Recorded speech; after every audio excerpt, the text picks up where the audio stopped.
it was so unusual to hear those words coming from my television set. Words like, we need each other. We got to work together. We'll get through this together. You really haven't heard a lot of togetherness, especially coming from the television. It's been disunity as opposed to unity. For me, it just was inspiring. It was like a little ray of light shining into the dark. And so, as we songwriters sometimes do, if you see a little ray of light, you figure, hey, maybe I can write a song and kick the door open a little further so the light can shine in brighter. So I started writing this song together. We'll get through this.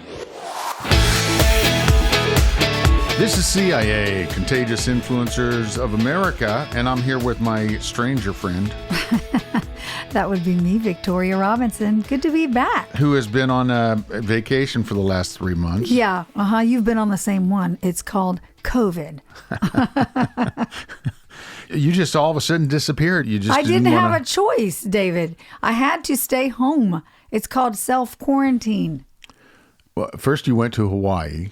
That was before. No. Actually, I think I told you not to go. No, it was 2 weeks before we shut down. So when I got back from Hawaii, I had to self-quarantine for 14 days because my daughter said, you can't come see us. You've been on a plane. And that was when it all began. Then you've been afraid to come over here for like 2 more months, right? Well, it was a good excuse to stay away from you. Today we have with us someone who has become a good friend over the last 3 decades, Steven Curtis Chapman. Of course, Steven has had, he's won a ton of Grammys, a ton of Dove Awards. He's had like 49 number one singles. He is a fantastic writer. He just wrote a song, as a matter of fact, that we're going to play. Yeah, he's an uber talented guy. And, you keep hearing about things coming out of this COVID. And one of them was the song that Steven wrote, Together We'll Get Through This. And I mean, the title gives it away pretty much, right? I think together has got to be the most overused word of 2020. Yeah, we're in this together. So we have Brad Paisley, Tasha Cobbs Leonard, and Lauren Alaina. Lauren Alaina, who I saw for the first time on American Idol. Yeah, they're a part of this song too. So let's just play a little bit of that so folks know what we're talking about before we get started with Steven Curtis Chapman. Here you go. Together, we'll get through this.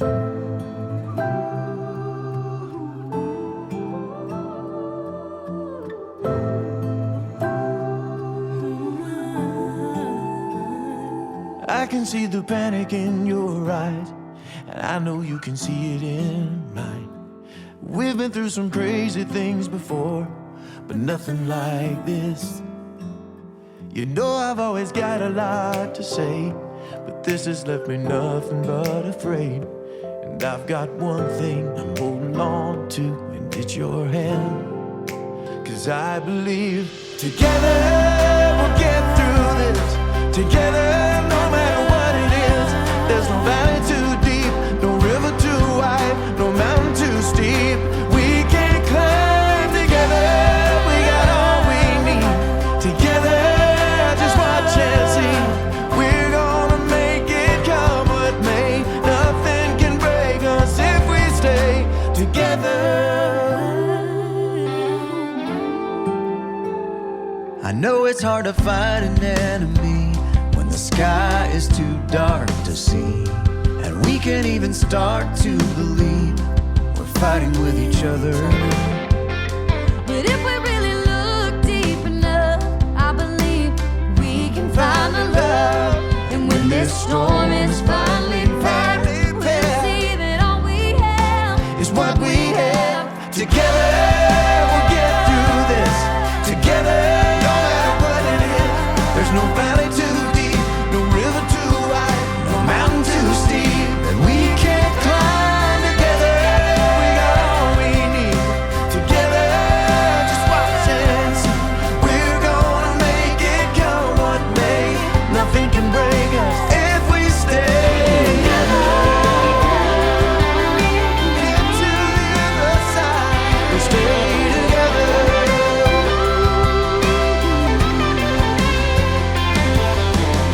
We're gonna get to the other side. You and I, we'll look back from the other side, knowing we made it together. We're gonna get to the other side. You and I,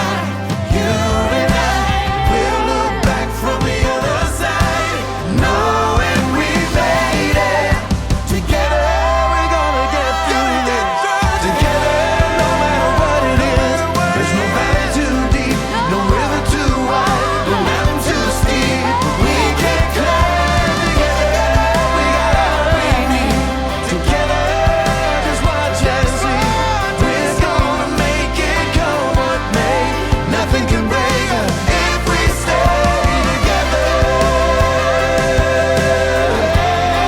We'll get through this together.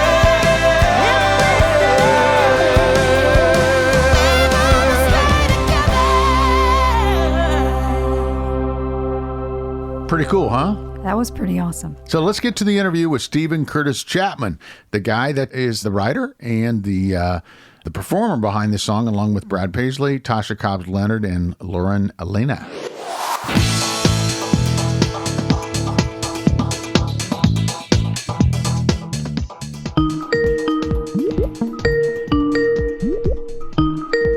That's pretty funny. You probably thought I hung up on you, didn't you? I did. Let's try this again. No, it's probably I have the worst cell service in the world at my house, of all places. And so I have to go to like about 2 spots that I can stand and get good cell service. So hopefully this will work. Tell me if I'm not coming in loud and clear, and I'll go to one of my other spots. I was on the phone yesterday with an executive of a network out in L.A. Our call dropped twice, and she lives in downtown with her husband. She says, it's on my end. She says, my husband and I are both working out of the apartment here in downtown L.A., and we switch off every other day which room we get, and today he gets the good room for cell calls. That is hilarious. Well, good. Good to know even in L.A. they're having that problem. Yeah, exactly. Like, what in the world? You know? How you making out on during all this? Oh, we're doing good, buddy. We're doing well. It's been, sure has been crazy. But we have done well. We've, been able to see our kids and grandkids, although it wasn't until about a week ago that we finally got to hug them all again, which that was probably one of the worst parts of the whole deal was, not being able to hug your grandkids. Mm-hmm. That's a bad thing, but we've done well. And, obviously, like everybody, we're kind of trying to figure out when is, there going to be some normalcy return, is if and when, and what's that going to look like. And, because all of us have been affected in different ways, certainly being a musician and, music changing to a point where, all of your, any and all income anymore is really coming from live concerts. And, my sons, who are also touring musicians now in a band, were just starting to soar with a new album and a new tour. And then that all came to a screeching halt. So I'm kind of feeling it on multiple levels with family and grandkids and kids and everything else. But we're doing well. We're doing well. How about you guys? I share the same thing. Well, first of all, I'm here alone. So being in isolation, grant you, we do the show and the podcast and the radio show here in the lower floor. So I have Denise that comes in every day. So I see her for a few minutes. But, for the last, 10 weeks or whatever it's been, we've been social distancing. So I basically come to the door of her office and look across her office. Today, I'm going to have Nicole C. Mullins here. And Nicole is my first actual in-studio guest in the last 2 months. Wow. Well, that's okay. That's good, though. That's encouraging. It's encouraging. We sent her a picture of the studio to show that we have 8 feet between the microphones now.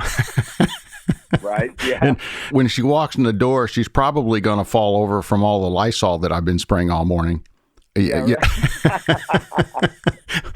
Oh, man. And my dad, I asked him last week, my mom and dad are 81, and I asked him, I said, hey, do you need any help up there in Columbus? And my dad said, yeah, I could use your help for a couple of days. And, my dad never asked for help. So when my dad actually says, yeah, I could use your help for a couple of days, he means it. Yeah. So I'm going to go up there, but I have been avoiding this for a couple of months because of, God forbid something happened to one of my parents because I show up and eat my mom's chili. Exactly.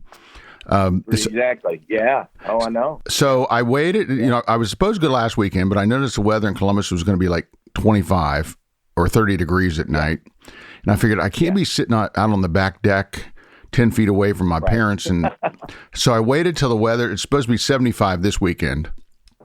Yeah. So I figured I can social distance and hang out with my parents from 8 or 10 feet away. Fortunately, I have my own separate apartment, separate from their house. I just have to be responsible the whole time. Yeah. But it's a big thing for all of us. And you bring up the how do you pivot? How do you repivot? How do you relook at things going forward? Because everything I've read, there's going to be no touring in 2020. Yeah. Now that could be completely off, and I'm sure. Yeah. And by the way, I am probably completely wrong, because somebody's going to come up with some inventive way. I saw something on, what is it, Eventbrite, some musicians doing some kind of tour in Arizona or something, where they have the thing where you pick out your seats and they have designated seats, and they're going to actually escort people into the theater like it's a wedding ceremony, one row at a time. Yeah. And sit them down. Wow. Which I think is pretty cool, by the way. Yeah. Yeah. What are you thinking? What kind of out-of-the-box stuff are you thinking about? Well, I mean, getting creative with the ideas. My manager and friend Mark Mattingly just sent me an article that he saw somewhere written by Dave Grohl, Foo Fighters, just saying, live music will, must resume, because he just, is talking about how much a part of our, of just our life it is, and experience, and what it means to us, just humanity, and that we're going to find a way, because it's such in our DNA. And I think, that is true. I think I've actually got something planned or booked that we're working on, that's actually like a drive-in concert, where people, come and sit in their, I don't know if they get out, I guess, at their cars and sit in the lawn or whatever, but it's, it's outdoor, but it's actually more of a drive up kind of thing. So we'll see how that all gets worked out, but I think that the old adage, where there's a will, there's a way. And I'm hopeful. I mean, I know that that's part of what's so crazy about this, isn't it, David, is that, depending on what you read or who you hear talk, you can hear almost completely different stories from two what seem to be reliable sources.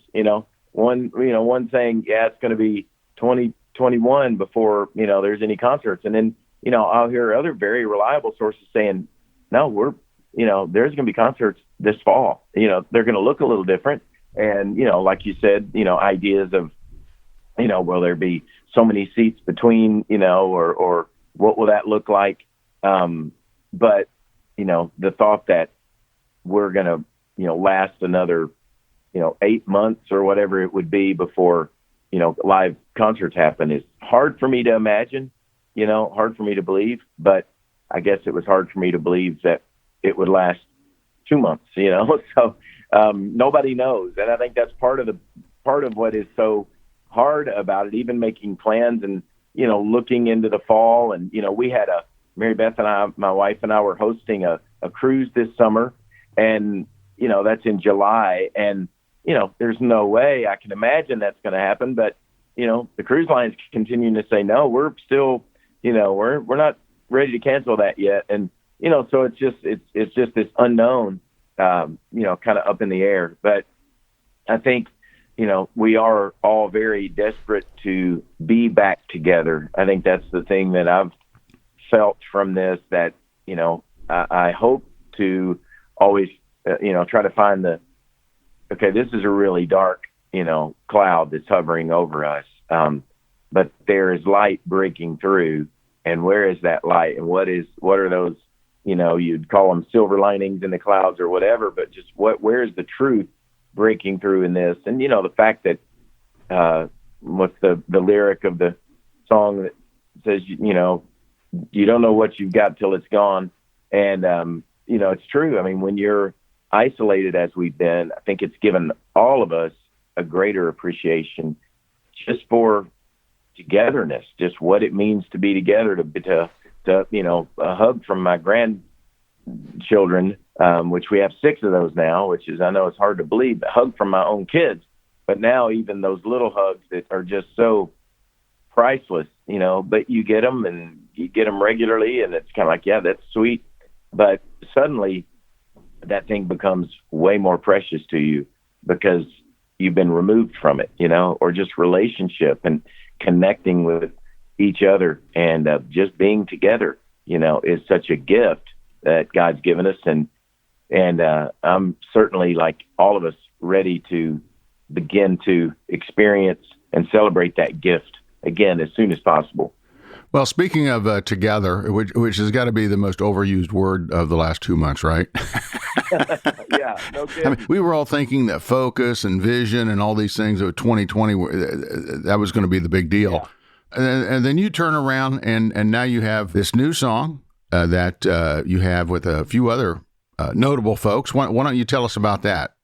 Because it's titled Together. Yes, Together, We'll Get Through This, which I had to add the little extra, we'll get through this in parentheses because, for one thing, I already have a song together. On my Glorious Unfolding album, I wrote a song for Mary Beth called Together. Mm-hmm. I wrestled with the idea, does the world need another Together song? Little did I know that, my friends, my Australian friends, for King and Country were writing and recording a song called Together at the same time that I was.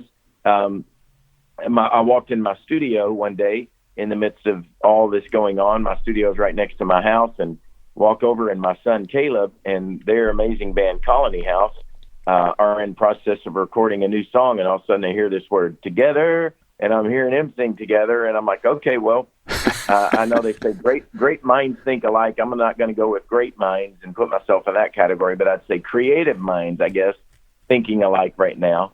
And apparently the world did need a few more Together songs because I think a lot of us are writing them. But for me, this was walking, past my television, and my wife, who loves to watch the news. I tend to be more of one who turns it on for just a few minutes and gets pretty frustrated pretty quick because I can't tell which way is, which one is true and which one is right, because I'm hearing you turn, the channel one click over and you're going to hear completely different stories from the other place. And I'm kind of going, I don't know what to believe, and I don't know where this is.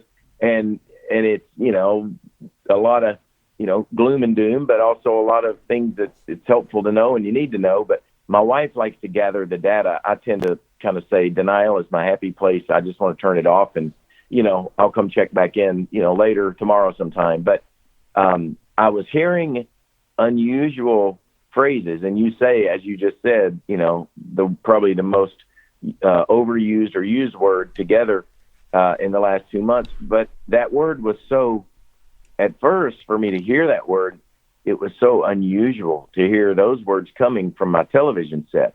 Words like, we need each other. We got to work together. We'll get through this together. Because you really haven't heard a lot of togetherness, and especially coming from the television. It's been, disunity as opposed to unity. And for me, it just was inspiring. It was like a little ray of light shining into the dark, very dark, cloud hovering over us.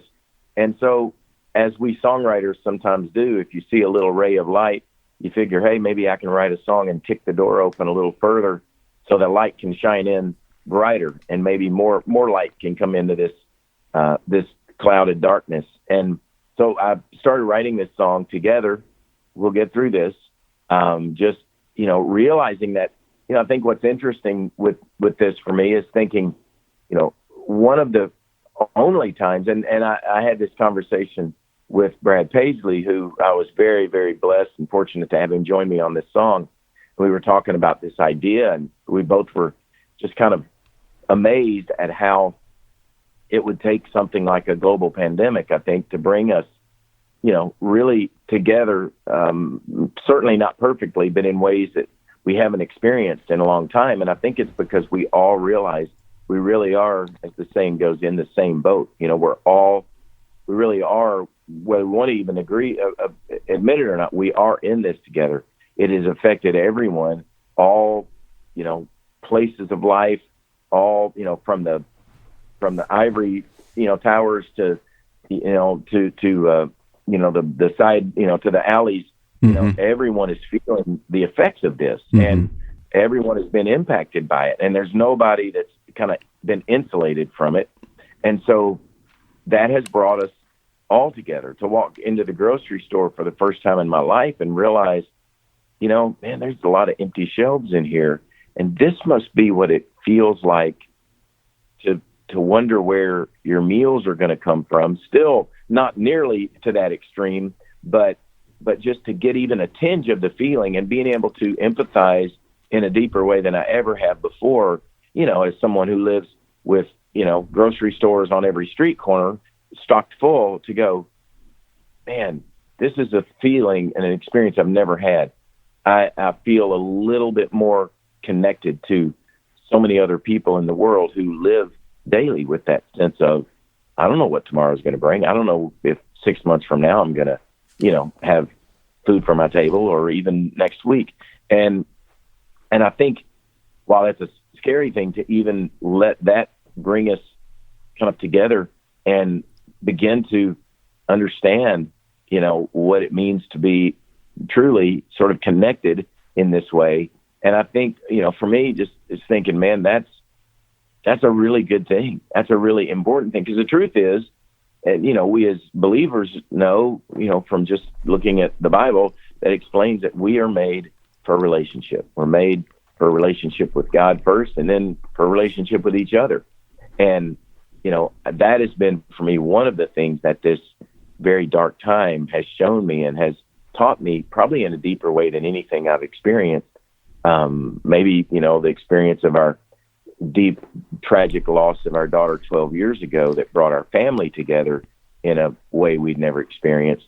This has had sort of overtones of that, of just this devastation, and yet it's caused us to realize how much we definitely need each other. Let's talk about that a minute, because the one thing that we want to do is to give folks on the backside of this, and whenever that occurs, and we're really going to really be laser focused over the summer to attempt to give people some of their tools back, because it's as if we went to bed one night in March, had our toolbox completely robbed from us by this evil guy by the name of Corona.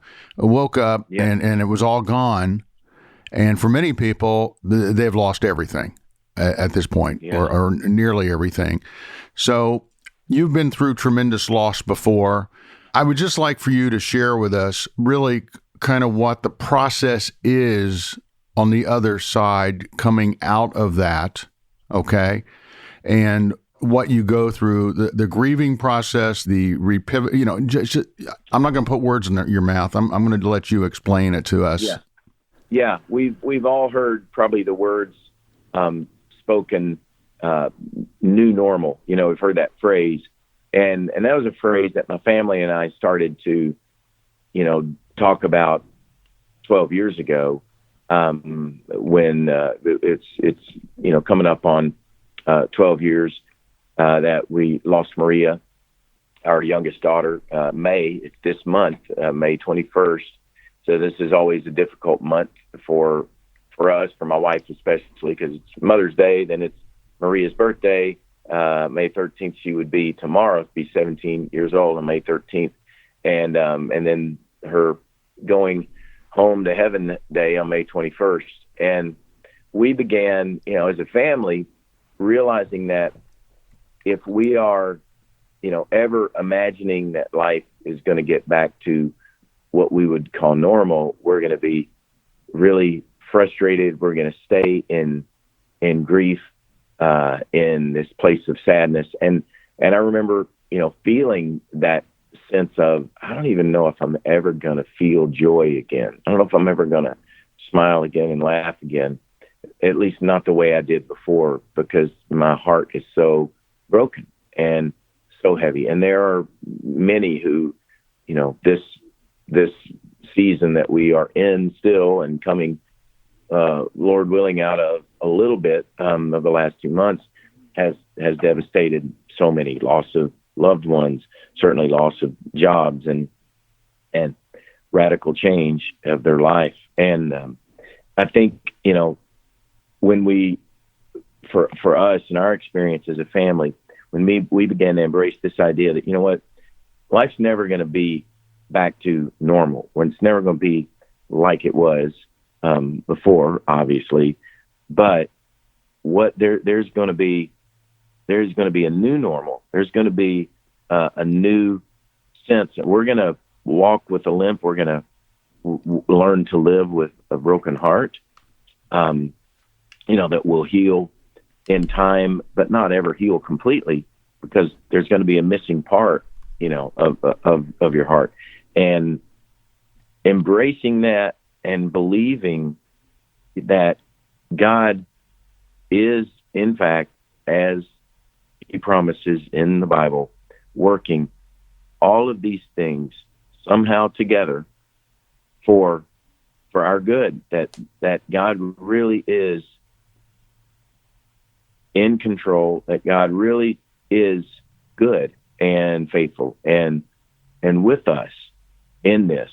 That is obviously a decision. It becomes a decision that you make to say, okay, this is very, very true and very real, that I am heartbroken, that I'm devastated, that life has changed, that I've lost a loved one, that I've lost, the job, that there's great fear. That's all true and real. And we don't have to ignore it or deny it. In fact, what I love about more and more I've come to understand about the Psalms in Scripture is, and I've understood it more in the last 12 years, is that God never says, pretend it's all good and all okay, and just stick your head in the sand and just say the magic words and everything will be okay.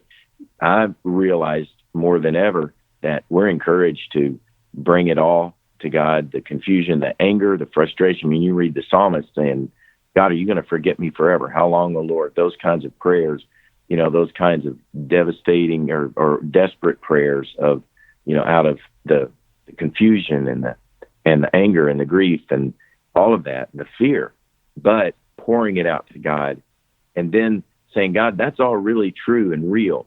And God agreeing with us, yes, in this world, you're going to have great trouble. But then what's most true? Is there something that's most true in all of these realities? And what has sustained our family, what has allowed us to survive, has been anchoring our hearts to what is most true and most real. And that is that God is with us, that he is for us, that we're not only on his radar, but that we are actually in the palm of his hand, that we're written on his heart, that he cares about us.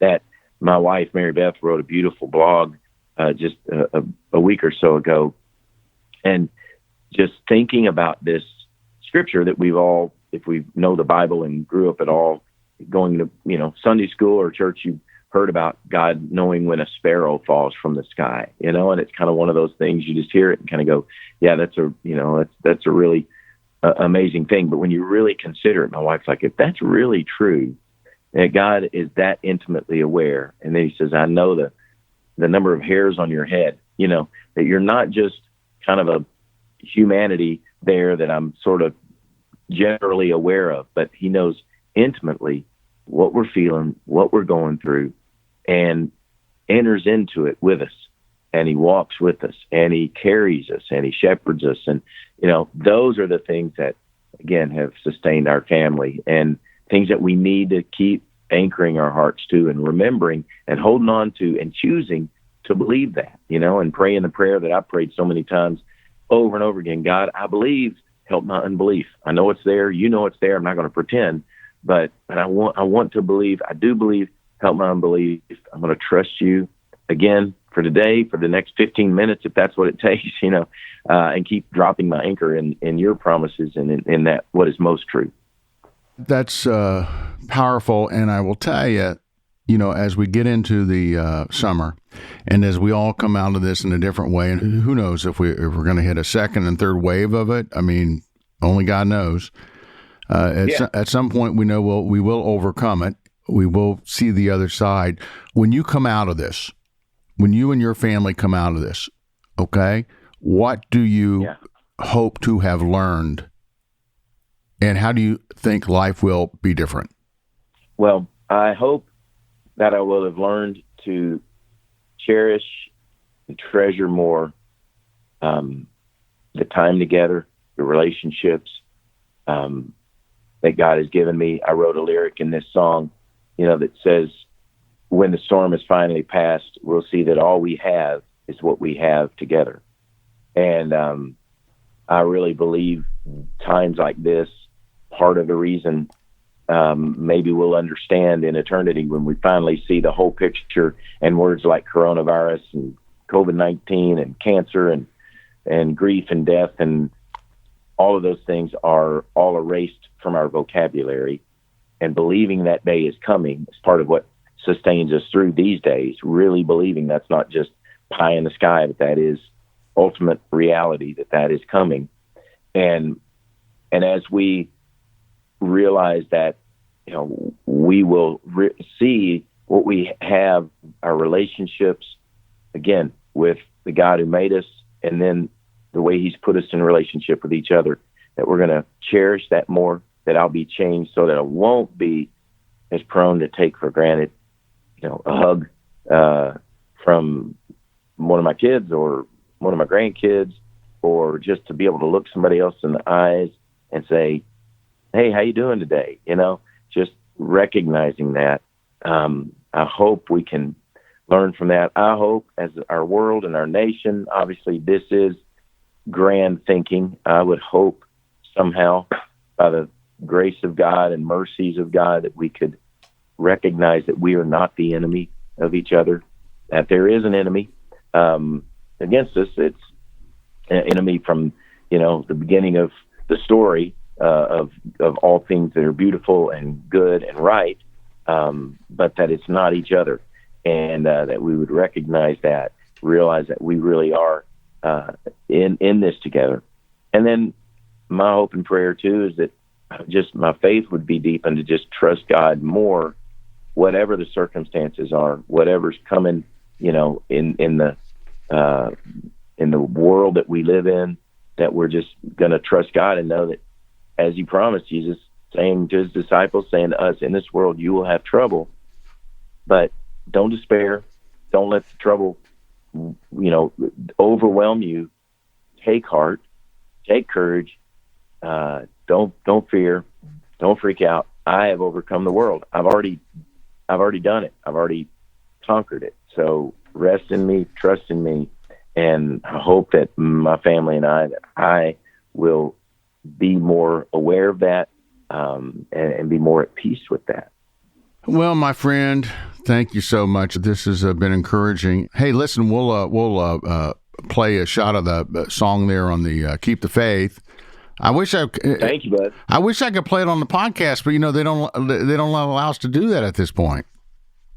Oh, really? Oh, man. That's a bummer. Well, unless you have, I don't know who handles the publishing on this, but it's, yeah.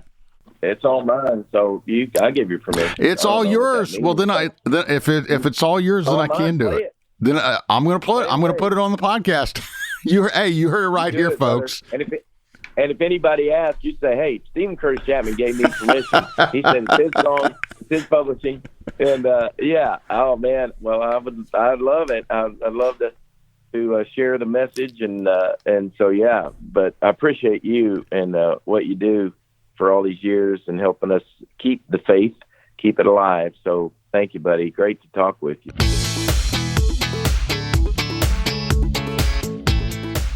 So it'll be so cool to have these folks back in the studio one of these days, you know? Yeah, it will. I think everybody's just waiting for our normal to come back. I mean, I don't like saying this is our new normal because that means we're not ever going to be the America we used to be. But I'm kind of nervous we may not be. Well, it's been interesting because I've had a few artists stop by in the last 3 weeks.